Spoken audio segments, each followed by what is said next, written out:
बिस्मिल्लाहिर्रहमानिर्रहीम। मैं सरदार मोहम्मद साबिर अब्बासी और आप देख रहे हैं वॉइस ऑफ कराची।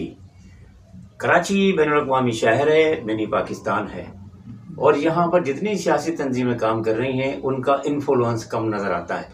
लेकिन एक ऐसी तंजीम जिसने कि कराची में आँख खोली, महाजिर कौमी मूवमेंट, उसके चेयरमैन आफाक अहमद ने अपनी तरफ से कौम से भी और सियासी जमातों से भी और बिलखुसूस मुत्तहिदा कौमी मूवमेंट के मौजूदा लोगों से भी माफ़ी मांगी। हमारे साथ मौजूद हैं सीनियर तरीन जर्नलिस्ट सुहेल अहमद हाशमी साहब। इनसे हम पूछेंगे कि इस माफ़ी का रद्द-ए-अमल क्या आया। जी बताएं। क्या बात की अब्बासी साहब, सरदार साहब, आपने तो जहन के खलियों को खोल लिया। ये मेरे सोचने की बात नहीं है, ना आपके खोजने की बात है, ये आफाक भाई के खुद सोचने की बात है कि उसके रद्द अमल में जो खैर मकदम आया है ना, जी जी, वो मुत्तहिदा कौमी मूवमेंट के कायद खालिद मकबूल सद्दीकी का नहीं आया है।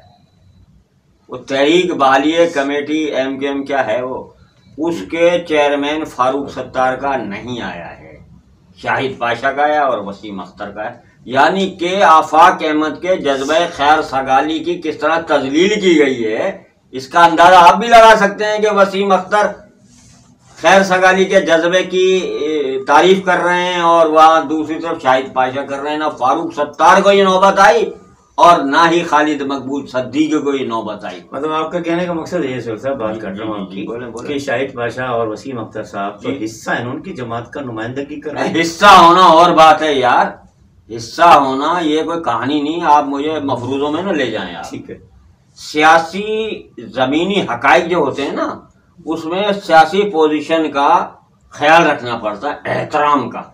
तो एहतराम कहाँ रखा गया भाई? खालिद मकबूल सद्दीकी क्यों नहीं बोले, डॉक्टर फारूक सत्तार क्यों नहीं बोले, इन्हें क्यों साफ सूंघ गया? आपने कहा कि उनको बोलना चाहिए था। अच्छा, हम कराची की तरफ दोबारा से आते हैं। कराची पाकिस्तान का पहला दारुल खिलाफा था, आज कराची सूबा सिंध का दारुल खिलाफा है। कराची की माशी पोजीशन ऐसी है कि पूरे मुल्क को पाल रहा है। जो वो गाय हैं जिसका दूध सब ले रहे हैं, सब पी रहे हैं, इस मट्टी पर बैठ के बैरून पाकिस्तान और बैरून शहर के लोग आते हैं, कमाते हैं। मैं ये कहूँगा, मैंने देखा भी है कि कराची का मजदूर जो है वो बकरे का गोश्त खा रहा है जो बैरून शहरों से आए हुए हैं, और जो कराची का है उसके घर में फाके हो रहे हैं। ये तब्दीली कब आएगी सर? ये तब्दीली ऐसे नहीं आएगी। देखें आप, आफाक भाई ने माफ़ी मांग कर कहा कि सब मुत्तहिद हो जाओ। भाई ये तो ऑन रिकॉर्ड बात है यार।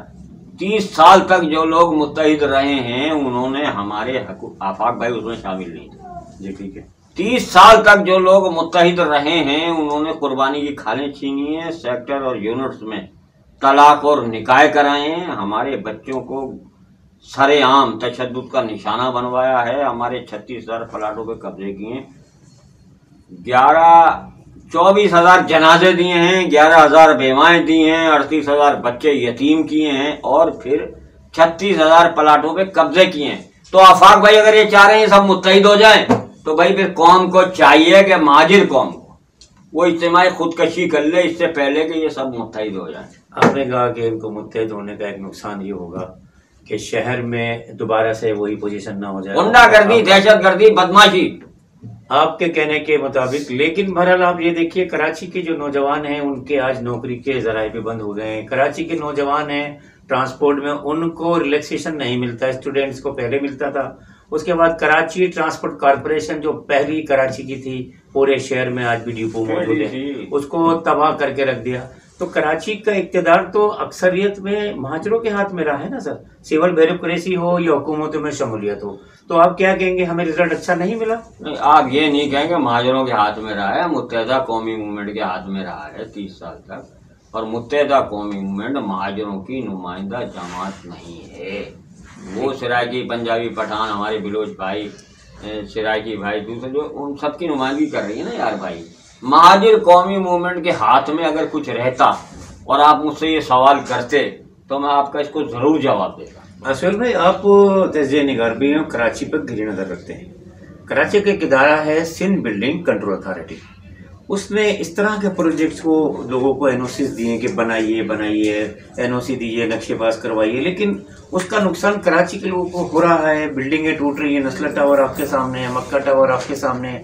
مدینہ مسجد کے بارے میں بھی موزد عدالت نے کہہ دیا کہ جناب اس کو جو ہے وہ مسمار کر دیا جائے، پارک کی جگہ ہے. تو یہ اس کے جو ذمہ داران ہیں اس کو تعین کس طرح کیا جائے؟ سارے بس آپ کے علم میں نہیں.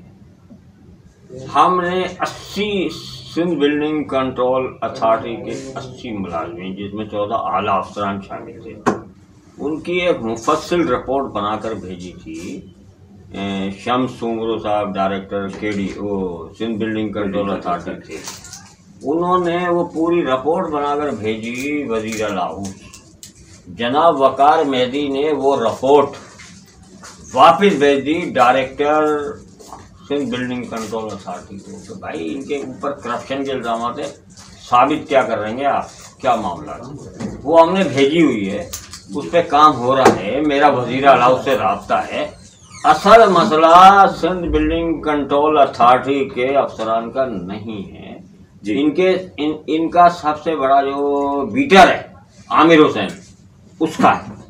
اچھا یہ وہ نہیں، ایک میری بات سن لینا. آپ کیوں بات میری کاٹ رہے ہیں؟ یہ سمجھ میں نہیں آ رہا، میری بات کاٹ رہے ہیں. اچھا سوری میں بات نہیں کاٹوں گا. ان کا اصل بیٹر ہے عامر حسین، جس کو بچانے کے لیے یہ 80 ان ملازمین کو بچا رہے ہیں جس کے لیے سندھ بلڈنگ کنٹرول اتھارٹی کے ڈائریکٹر نے رپورٹ دی ہے.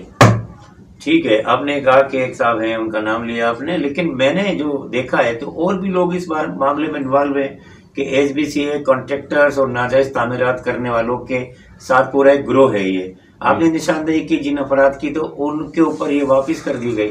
تو کوئی ایسا عمل نہیں ہے کہ عوام کے جو پیسہ ضائع ہو رہا ہے، جو اس کا جو ٹوٹنے کے وقت جو اس کی رقم ضائع ہو جاتی ہے، اس کا سدباب ہو سکے؟ اس کا سدباب ہوگا. ہم نے چیف جسٹس کو خط لکھا ہے، ہم نے چیف جسٹس کے پاس ریکویسٹ کی ہے کہ خدا کے اس کا نتیجہ تو یہ نکلا ہے کہ نسلہ ٹاور اور دوسرے یہ مکہ ٹیرس اور اس کی تعمیر میں ملوث عناصر کے خلاف کارروائی کا حکم دیا گیا. ابھی 2 دن کی بات ہے بھائی. جی ہم اس سلسلے میں کام کر رہے ہیں اپنا، ہم اس سلسلے میں کام کر رہے ہیں اپنا، ہم بے خبر نہیں ہیں. لیکن ہاں جی میں آپ کی بات آگے بڑی کرتا ہوں. آپ نے کہا کارروائی ہوئی، DJKDA کو اریسٹ کر لیا گیا اور اسی عدالت نے جہاں سے احکامات دیے گئے تھے کہ ذمہ داران کا تعین کیا جائے، وہیں سے ضمانت ہو گئی اور باعزت بری ہو گئے. یہ تو بھائی یار آپ کیا باتیں کر رہے ہیں یار. آپ سردار عباسی صاحب، آپ تو باخبر جرنلسٹ ہیں ماشاءاللہ، دنیا آپ کو جانتی ہے. انہوں نے لکھ کر نام دے دیے بھائی کہ یہ ذمہ دار ہیں. اچھا، ذمہ داروں کا تعین ہو چکا ہے. ناظرین بہت شکریہ آپ کا. ناظرین آپ نے سنی باتیں، فکر انگیز باتیں ہیں. اس پہ عمل کرنے کے لیے سیاسی رہنماؤں کو، مہاجر رہنماؤں کو ایک ہونا پڑے گا. دیکھتے رہیے بھائی صاحب. نہیں، میں آپ کی بات کو کاٹ رہا ہوں، آپ کے پروگرام میں میں مداخلت کر رہا ہوں. جی مہاجر رہنما ایک ہو جائیں گے تو پھر قربانی کی کھالیں چھینیں گے، پھر سیکٹر اور یونٹ میں طلاقیں ہوں گی، نکاح ہوں گے، اور پھر ہمارے پلاٹوں پہ قبضے ہوں گے. مسئلہ یہ ہے کہ تمام مہاجر رہنماؤں کو آفاق احمد کی قیادت میں متحد ہو جانا چاہیے. یہ آپ کا مطالبہ ہے یا تجزیہ ہے؟ نہیں، میرا تجزیہ ہے بھائی، میں اس سے انکاری ہوں. میرا تجزیہ ہے اگر یہ ایک دفعہ پھر ایک پلیٹ فارم پہ آ گئے تو یہ وہی کریں گے جو 30 سال تک کرتے رہے بھائی. ناظرین آپ اس انتظار میں مجبوری میں ہیں. سہیل احمد ہاشمی صاحب نے کہا، جو کچھ بھی کہا آپ نے سن لیا ہے. بھائی صاحب کراچی سے چیف کیمرہ مین جاوید ہاشمی کے ساتھ میں سردار عباسی آپ کا ہوسٹ آپ سے الوداع چاہتا ہوں. پاکستان زندہ باد.